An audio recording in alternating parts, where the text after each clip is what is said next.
তো ভালোবাসার যৌক্তিক কারণে প্রথম নম্বর কারণ হলো সৌন্দর্যতা। এই সম্পর্কিত আমরা আলোচনা করেছি যে রসুলের সৌন্দর্য কেমন ছিল। দ্বিতীয়ত হলো পরিপূর্ণতা। ভালোবাসার যৌক্তিক কারণে 2 নম্বর বিষয় কি? পরিপূর্ণতা।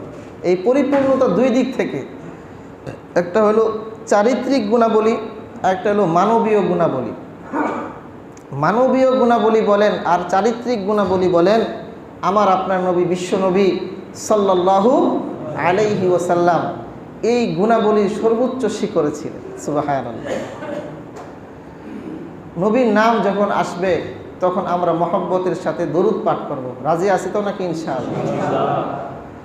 রাসূল সাল্লাল্লাহু আলাইহি ওয়াসাল্লাম বলেন, মান সাল্লা আলাইয়া ওয়াহিদা সাল্লাল্লাহু আলাইহি আশারা। যে ব্যক্তি আমি নবীর প্রতি একবার দরুদ শরীফ পাঠ করবে, আল্লাহ রাব্বুল আলামিন তার উপরে সঙ্গে সঙ্গে 10টা রহমত নাজিল করে দিবে। দরুদ একবার, রহমত কয়বার? নগদে না বাকিতে?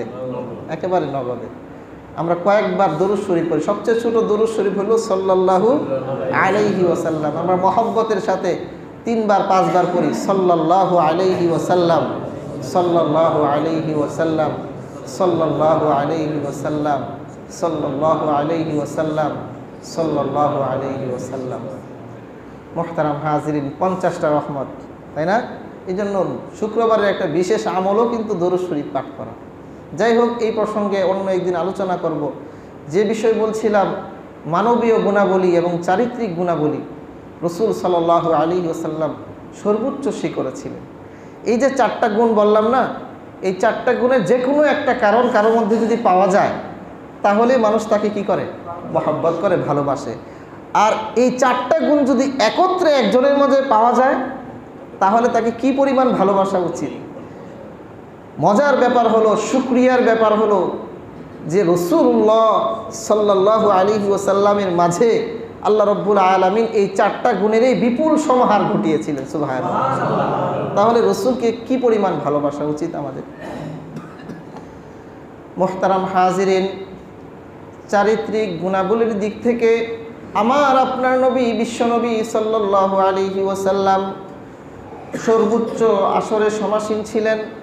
চাই সেটা ইলমের দিক থেকে হোক, জ্ঞানের দিক থেকে হোক, চাই সেটা আমলের দিক থেকে হোক, চাই সেটা আল্লাহ রাব্বুল আলামিনের সাথে সম্পর্কের দিক থেকে হোক, চাই সেটা মানব সেবার দিক থেকে হোক, চাই সেটা মানুষের সাথে সম্পর্কের দিক থেকে হোক, আল্লাহ রাব্বুল আলামিন এ ব্যাপারে তাকে পরিপূর্ণতা দান করেছিলেন। তার চারিত্রিক গুণাবলীর সার্টিফিকেট দিয়ে আল্লাহ রাব্বুল আলামিন ইরশাদ করেন, ইন্নাকা লাআলা খুলুকিন আযীম। ওগো নবী, আপনি মহান চরিত্রের অধিকারী এক সত্তা আমি আল্লাহ ঘোষণা দিলাম। কত বড় সার্টিফিকেট, যে স্বয়ং কে ঘোষণা দিছে?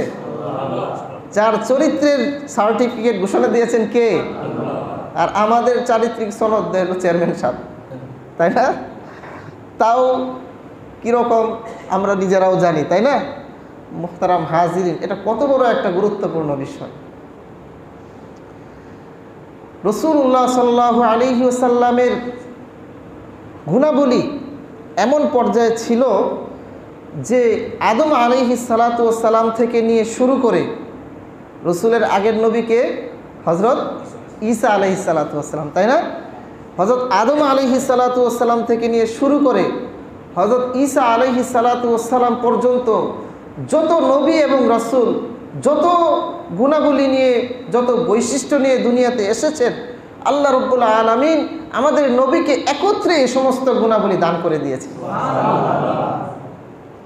কিতাবের মধ্যে লেখে, হযরত আদম আলাইহিস সালাতু ওয়াস সালামের চারিত্রিক মাধুর্যতা, হযরত আদম আলাইহিস সালাতু ওয়াস সালামের চারিত্রিক মাধুর্যতা, হযরত নূহ আলাইহিস সালাতু ওয়াস সালামের তাবলীগী প্রেরণা, হযরত ইব্রাহিম আলাইহিস সালাতু ওয়াস সালামের একত্ববাদিতা, হযরত ইসমাঈল আলাইহিস সালাতু ওয়াস সালামের কুরবানি, হযরত ইয়াকুব আলাইহিস সালাতু ওয়াস সালামের সন্তুষ্টি, হযরত মূসা আলাইহিস সালাতু ওয়াস সালামের কঠোরতা, হযরত হারুন আলাইহিস সালাতু ওয়াস সালামের নম্রতা, হযরত লূত আলাইহিস সালাতু ওয়াস সালামের হিকমত, হযরত দাউদ আলাইহিস সালাতু ওয়াস সালামের কণ্ঠ, হযরত মূসা আলাইহিস সালাতু ওয়াস সালামের কঠোরতা, হযরত আইয়ুব আলাইহিস সালাতু ওয়াস সালামের ধৈর্য, হযরত ইউসা আলাইহিস সালাতু ওয়াস সালামের জিহাদ,